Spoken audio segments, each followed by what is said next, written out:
Muli naman pong tinahak ng marami po nating mga kababayan na Filipino-Canadian sa Vancouver ang kalye o ang kahabaan kung saan naganap ang Lapu-Lapu Block Party tragedy noong Abril upang gunitain ang ika-4 na araw ng trahedya.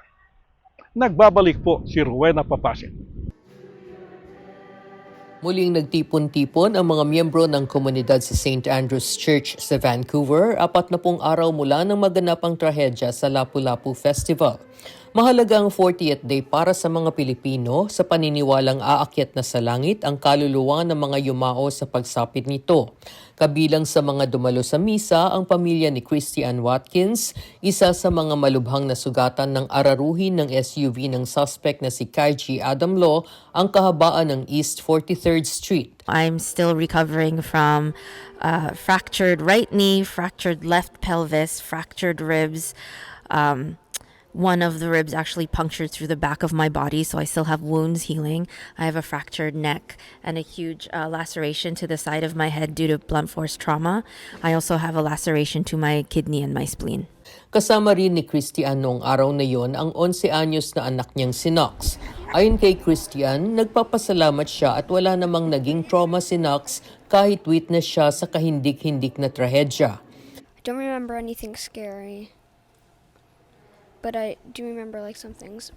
I don't remember what color car it was, but that's like the one thing that wasn't scary that I don't remember.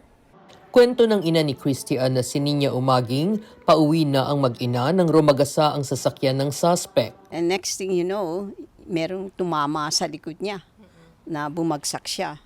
Ang pagtingin niya daw sa kanan, akala niya yung anak niya yun na pinapump ng CPR.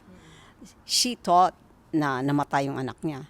Ganon din yung apo ko dahil merong nakahawak sa kanya na hinahanap daw yung mother niya. Sabi niya, oh, where's my mom? Did she died? Nakabalik na sa pagko-compete sa breakdancing si Knox at nanalo pa nga ito ng mga medalya. Pero di tulad ni Knox, hirap pa rin si Christian na ibalik sa normal ang kanyang buhay. Isa rin ito sa dahilan kung bakit tutol siya sa balak na benefit concert ng City of Vancouver para sa Lapu-Lapu victims ngayong Hunyo. Why are no victims being consulted? But it's supposed to be for us. My pain reminds me every day. Not saying that I don't appreciate it. Maybe the timing is a little off, comes off a little tasteless, and a little tone deaf. Ayon naman kay Vancouver Councillor Lucy Maloney, susuportahan niya sa konseho kung ano ang nararapat para sa mga biktima. I just want to do whatever helps the people that need to recover, whatever they need to be supported, and any events that are arranged just really need to reflect the views and wishes of the community. Ipinangako naman ng mambabatas na si George Chow na dahil sa trahedya, prioridad na ng provincial government ang issue ng mental health. Pinaniniwala ang may mental health issues ang suspect sa Lapu-Lapu. Mental health is a big issues now in the community, across all communities. And for example, like in my community, Chinese community, mental health was not talked about because it was been that's a taboo. And now I think we should be talking more about it and reaching out to the people who have these challenges. Sa unang pagkakataon mula nang maganap ang trahedya, tinahak ng komunidad ang kahabaan ng kalye ng East 43rd. Binasbasa ni Father June Reyes, parish priest ng St. Andrew's Church, ang lugar ng trahedya upang bigyang daan ang paghihilom. Sinabi naman ni Lisa Bautista na dapat ding mabigyang pansin ang epekto sa mga residente ng naganap na trahedya. There's residents here who have been an unwilling witness. And as much as we care for our community, we should also care for people on this street because they have been living through this for the last 40 days, and it's important that we show care to them as well.